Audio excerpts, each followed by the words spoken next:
Hello, everyone. Today in Mass Matters, we are beginning a new section. And in part 3, we talk about the challenges. And in chapter 13, we are talking about the subject of empty seminaries. What happens when we run out of priests? Well, this is a very important question in today's day and age. And what will happen when we go to church and there is not a priest there? And I know that in our diocese, in many of the dioceses, we really don't want to necessarily put this question to the front. But as time continues to move forward, we do know the reality is that there is a very sharp drop in vocations. In the book, they talk about almost a total collapse of vocations.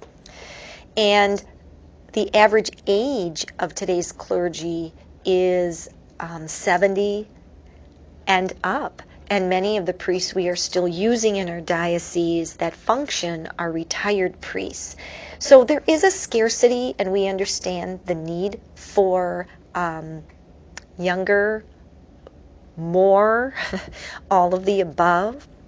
In our country, they talk about a lot of statistics about what the number of priests that we had in the 60s versus the number of priests that we have now, and some of the situations that go along with the reason that we don't perhaps have as many priests.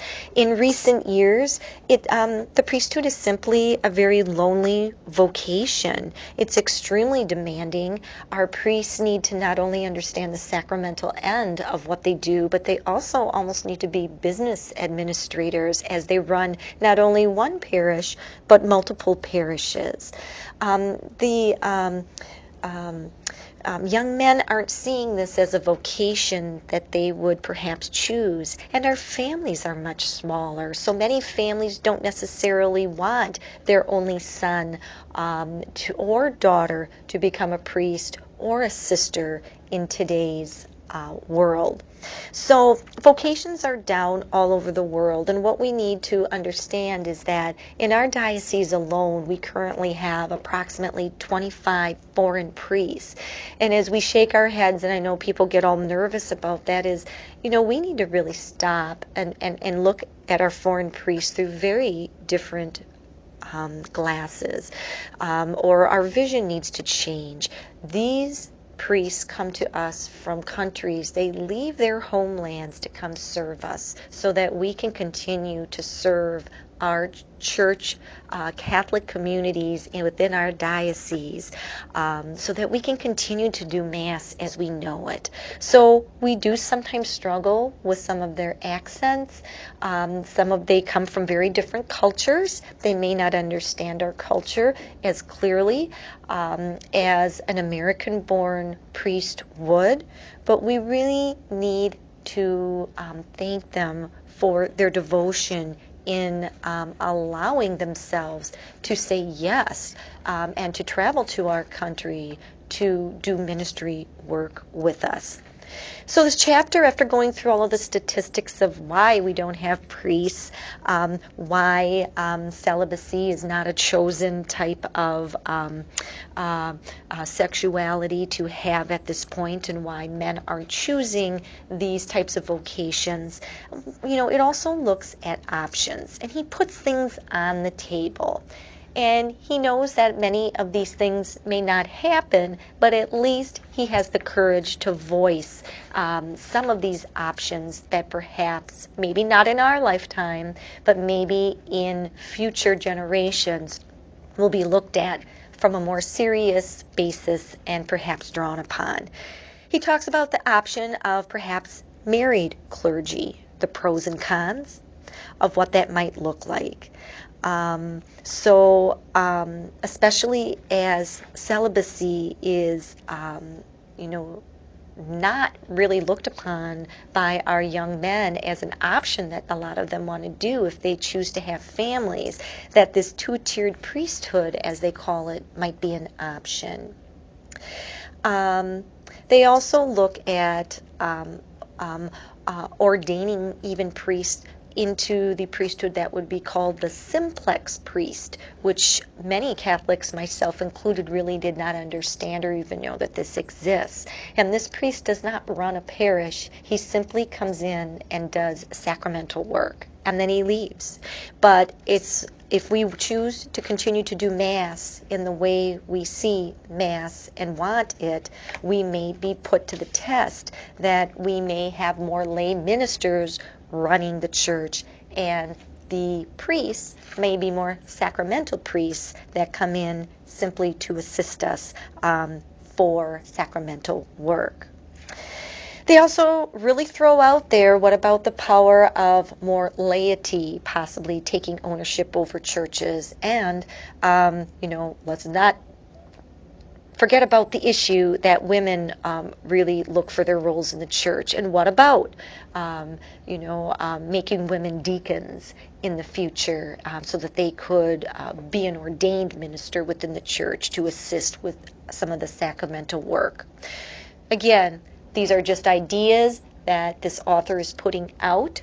There are many pros, there are many cons to each side of this, but he's beginning to push the envelope and at least open up conversation and say we need, as Catholics, to begin talking about these issues in a greater depth. And who are we going to pull upon? Who can we work with in the future to keep our faith sustained in a healthy manner? Then he talks a little bit about the elephant in the sanctuary. And some of the decline over the recent years has been to the sexual scandals in the Catholic Church. And for us to say that that did not impact our church would truly be not honest. I myself lost many friends from the Catholic faith due to the scandal issue, who just really felt defeated and deflated by that. And as we see in all different areas of the world, whether there's teachers, police officers, firemen, in any industry, we have seen in recent years that there are some bad people in those areas. This is not just a priest thing. It is not just a teacher thing. There are bad people put in positions that they just should not be in. And in today's world, we are protecting our institution and our youth greater than ever. But there was a time that we did not, as a Catholic Church, really do a very good job with that.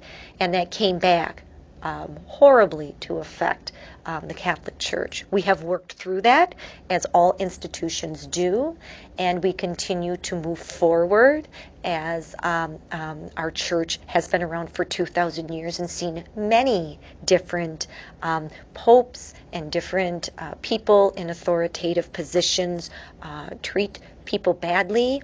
This has happened. We are human. This probably something may happen in the future. We are human. Even people within the church do sin. And that is the, thank God we have reconciliation and we're able to make peace with things, and we are able to grow stronger from each of those incidents. So he does talk a little bit about what that the sexual scandal and how that has affected many people from entering any of the sacramental work in the church, either if it through being a sister or being a priest, even deacons to some aspect, and how that has affected people to sort of pull back. So we are a people of the future. We know that this is a huge issue. Statistics are there. Seminaries have closed. Churches have consolidated. We continue to look at this problem, and we just need to keep this problem to the forefront.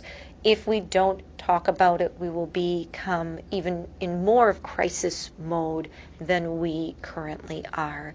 So we continue to pray through our weekly St. Joseph prayer for our families, to pray for our families to perhaps encourage those around them in their own families or in the people sitting around them in the pews to consider priesthood, to consider becoming a sister, to that ordination so that we can sustain. And through our prayers, we need to continue to pray that an answer will come to us, that the Holy Spirit will continue to move through all of us and through our people to keep us moving forward and to live the faith that the Roman Catholic Church has given us for the last 2,000 years. That's all I have for today. Have a great day. Bye-bye.